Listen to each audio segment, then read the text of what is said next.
एक कुत्ता गली में मारा घूमता है, एक कुत्ता कार में घूमता है। वो प्रारब्ध, मनुष्य नहीं।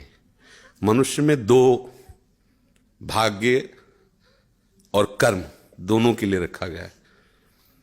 अगर हमारा भाग्य जोरदार पड़ गया तो हमारे कर्म फेल हो जाएंगे, और कर्म जोरदार पड़ गया तो भाग्य को दबा देगा। ये फाइनल का मनुष्य जन्म है। इसमें ये केवल नहीं कि प्रारब्ध में जो लिखा है वही होगा, आगे कुछ हो नहीं सकता। फिर मनुष्य जन्म की दुर्लभता सिद्ध नहीं होती। मनुष्य जन्म की दुर्लभता शास्त्रों में गाई गई है, दुर्लभो मानुषो देहो। क्या दुर्लभता है? अब हमारे प्रारब्ध में लिखा है दुख ही भोगना है, लेकिन आपने निश्चय किया सत्संग सुन करके कि सर्व सामर्थ्यशाली भगवान, और भगवान का नाम सब कुछ कर सकता है। अब सब कुछ बदल जाएगा, आपका प्रारब्ध बदल जाएगा, सब बदल जाएगा। जैसे मार्कंडे नाम के एक ऋषि थे, तो उनके पिताजी बहुत बड़े ज्योतिषाचार्य ब्रह्म ऋषि थे। तो जो ही वो पैदा हुए तो कुंडली बनाई, तो उसमें लिखा था 5 वर्ष की आयु। बड़े चिंतित हुए, क्योंकि बड़ी तपस्या के बाद ऐसा पुत्र हुआ और 5 वर्ष जिएगा। प्रारब्ध 5 वर्ष का था।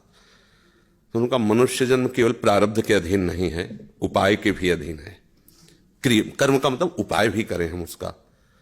तो उन्होंने विचार किया कि इस प्रारब्ध को केवल भगवान या भगवान का कोई प्रेमी महात्मा ही बदल सकता है, दूसरा कोई नहीं। तो जैसे जैसे वो सयाने होते गए, एक एक दिन वो नोट करते हुए, पिता है जब वो थोड़ा सा 3-4 के बीच की अवस्था है, तो उनका बेटा मेरी एक बात माना करो, ये गंगा के किनारे जितने भी कोई ऋषि महात्मा संत दिखा, सबको साष्टांग प्रणाम करो। अब वो बालक थे, अब संतों को प्रणाम करने की उन्होंने, क्योंकि जानते थे कि संतों की कृपा दृष्टि पड़ जाए तो प्रारब्ध का नाश हो सकता है। अब गुप्त रूप से सनक सनंदन सनातन सनत कुमार भी विचरण ही करते रहते, तो मार्कंडी जी सबको प्रणाम करते थे। तो सब करुणा भरी, भगवान तुम पर दया करें। बच्चा जैसे कोई प्रणाम, आप सब प्रणाम करो तो उतना हृदय नहीं, लेकिन अगर छोटा बच्चा तो एकदम उसकी तरफ दृष्टि जाएगी, राधा राधा राधा राधा। एक छोटा बच्चा है, प्रणाम कर रहा है 3-3.5 वर्ष का, तो वो सब संत, और वो चुपचाप बैठ करके देखा करते थे उनके पिता कि किसी ऐसे महापुरुष का आगमन हो जो सृष्टि पर शासन करने की सामर्थ्य रखता हो, तभी प्रारब्ध बदल सकता है। छोटी मोटी तपस्या वाले से प्रारब्ध थोड़ी बढ़ता है। उन्होंने देखा ये चारों तो कुमार हैं, सनक सनंदन सनातन सनत कुमार, जो साष्टांग किया, तो वो एकदम, वो भी 5 वर्ष की अवस्था में रहते हैं हर समय। उन्होंने कहा चिरंजीवी भव।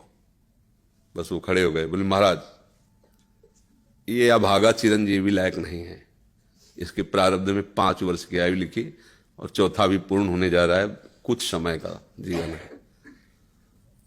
सनकादि ने कहा जो चिरंजीवी भव तो चिरंजीवी भव। हमने उसका भाग्य देख के थोड़ी बोला, उसका आचरण देख के बोला। एक छोटा बालक संतों के चरणों में लेट रहा है, ये चिरंजीवी लायक ही है। बोले महाराज अब भाग्य देख के दे, 5 वर्ष की आयु, अब कैसे? तो उनका हम वो तिथि वो तारीख तुम निकालना, और उस तारीख को हम भी आएंगे भगवान शंकर के मंदिर में, भगवान शंकर के लिंग को ऐसे गले लगवा के बैठालना, हम भी वहीं रहेंगे, देखते हैं कैसे मृत्यु ले जाएगी इस बालक को। ऐसा ही हुआ। अब संतों के बताए हुए मार्ग पर चलने वाले का मंगल ही होता है। तो वैसे चारों कुमार वहां विराजमान गुप्त रूप से, धर्मराज पधारी यमराज के रूप में नहीं, धर्मराज के रूप में, क्योंकि पर वो ये दृश्य देखकर घबरा गए। और मृत्यु के भी, काल के भी महाकाल भगवान शंकर हैं। उनका स्मरण किया कि भगवान आपके ही विधान का हम पालन करते हैं, जो आप आज्ञा करते हैं। 5 वर्ष की आयु है, वो आयु आज खत्म होने जा रही है, समय पूरा हो गया, पर मेरी ताकत नहीं कि आपसे छीन कर मैं ले जाऊं आपको गले लगाए हुए से। तो प्रभु आप प्रकट होइए और बताइए कि हम आपके कानून का आप कैसे पालन करें। अगर हम अभद्रता करते हैं तो आपकी मर्यादा जाती है, और अगर मैं अपने आपके कानून का पालन नहीं करते तो धर्म का नाश होता है। तो भगवान शंकर प्रकट हुए और उन्होंने कहा कि तुम्हें कोई परेशानी की बात नहीं, 5 वर्ष की आयु है ना, मेरी आयु के 5 वर्ष इसको जोड़ लीजिए। भगवान ने कहा मेरे हिसाब से। भगवान को जानते, जब यहां का पूरी सृष्टि का विनाश होता है ना, तो इतना होता है, निमेष निमेष इतने, जैसे भागवत में आता है ब्रह्मलोक में एक कमल की पंखुड़ी ऐसे छेदी गई तो मृत्युलोक का 1 वर्ष, और वहां का इतना समय। तो भगवान का निमेष और ब्रह्मा की पूरी की आयु व्यतीत हो गई। आज भी अविनाशी हैं मार्कंडे ऋषि, आज भी विराजमान है। क्या हुआ? क्रियमाण ने जोर कर दिया, प्रारब्ध का नाश हो गया। जो प्रारब्ध 5 वर्ष का था वो अविनाशी हो गया, वो अमोघ हो गया। तो हम केवल पशुवत प्रारब्ध भोगने नहीं आए हैं, हम नए प्रारब्ध की रचना भी करने आए हैं। अब वो जो आध्यात्मिक शक्ति से युक्त नहीं है, केवल वो लौकिक बल से चाहेगा तो प्रारब्ध मिटिया मेट कर देगा, और आध्यात्मिक शक्ति प्रारब्ध को मिटिया मेट कर देगा। ये रहस्य है। जो भगवान का आश्रय लेकर भाव्यु मेट सके त्रिपुरारी, भगवान का आश्रय ले लो तो जो कुअंक भाल के हैं वो मिट जाएंगे। हमारा प्रारब्ध इतना जोर, जैसे प्रारब्ध है किडनी फेल, ये पूर्व प्रारब्ध है। मां के गर्भ से इस रोग की रचना हुई, जान तो पाए 35 वर्ष की अवस्था में, 20 वर्ष बाबा जी बनने के बाद। अब मांगते खाते अपने भजन मार्ग में चलते रहे, अब किडनी खराब हो गई। आप क्या, ये तो सब रुपए का खेल, इसमें ये तो इसमें धन चाहिए, हमारे पास कुछ नहीं है। अब हम जिनके आश्रित थे उन्होंने खेल बदला, ये सब व्यवस्था कर दी। ये हमारे प्रारब्ध में नहीं था, प्रारब्ध में तो दुर्गति थी, दोनों किडनी फेल है, लेकिन आश्रय जिनका लिए उन्होंने चैप्टर बदल दिया। अब देखो किडनी खराब, 2 बजे से दिनचर्या चल रही, 2 बजे रात से। ये किडनी वाले पेशेंट की दिनचर्या होती है क्या 2 बजे रात से?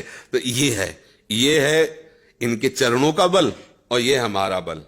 हमारे बुरे कर्मों का फल हमको मिल रहा है, और उनके आश्रित है, तो ऐसे हमारा जीवन कट रहा है, ऐसे गोद में लिए काट रहे हैं। तो हम केवल प्रारब्ध के ही अधीन नहीं, हम कोई पशु नहीं है, मनुष्य जन्म में मिला है। हम नया कर्म करें ऐसा कि हमारे प्रारब्ध, बुरे प्रारब्ध का नाश हो जाए। हम ऐसे भगवान का आश्रय लेकर भजन करें कि हमारा, अच्छा भगवान सब कुछ है। जैसे आपको धन चाहिए तो लक्ष्मीपति है, यश चाहिए तो पुण्य श्लोक है, उन्हीं की कीर्ति से समस्त शास्त्र भरे हुए। जो चाहिए, रूपवान, गुणवान, धनवान, वैभवान, वो सबके समुद्र हैं, उनका आश्रय ले लो, सब कुछ हो जाएगा। अब अगर केवल धन पर लक्ष्य रखोगे, भगवान का आश्रय नहीं लिया, तो बुरे कर्मों से भी तुम नहीं बच पाओगे। अब उपाय करना चाहिए कि हमारे नए कर्म ऐसे बलवान होने चाहिए कि जो बुराइयां हमसे पीछे हुई वो हमें परास्त न कर पाए। अगर हम यश चाहने की कोशिश करें तो भगवान का नाम कीर्तन करें, गुण और संयम से रहें, और सबको सुख पहुंचाएं, अपने आप यश होगा। और अपने यश के लिए हम दंभ पाखंड करें तो बाद में ऐसी कालिक पोतेगी कि ना लोक के रह जाओगे ना परलोक के रह जाओगे। तो हमें यश चाहिए, धन चाहिए, सुख चाहिए, तो एकमात्र भगवान का सहारा लेकर हम भागवतिक आध्यात्मिक कर्म ऐसे करें जिससे सबका मंगल हो जाए, सबको सुख प्राप्त हो जाए। जैसे हमें अच्छा भोजन चाहिए तो दूसरे की थाली से छीने नहीं, अपनी थाली का दूसरे को पवा दे। अब तुम्हारे लिए जो व्यवस्था होगी बड़ी हाई क्लास की होगी, क्योंकि वो सरकारी होगी। वो देख रहा है ना, तुम दूसरों के लिए अपने सुख का त्याग कर रहे हो, तो तुम्हें कभी दुखी देख ही नहीं सकता।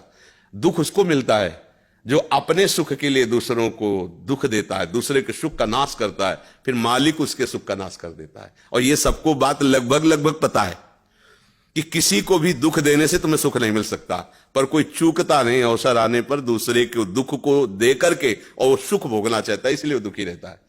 अगर चतुरता आ जाए, विवेक आ जाए, और विवेक पूर्वक को अपने कर्म को संभाल ले, तो बुरा प्रारब्ध भी टल जाएगा, मंगल ही मंगल, आनंद ही आनंद रहेगा। ये भगवान का आश्रय ले।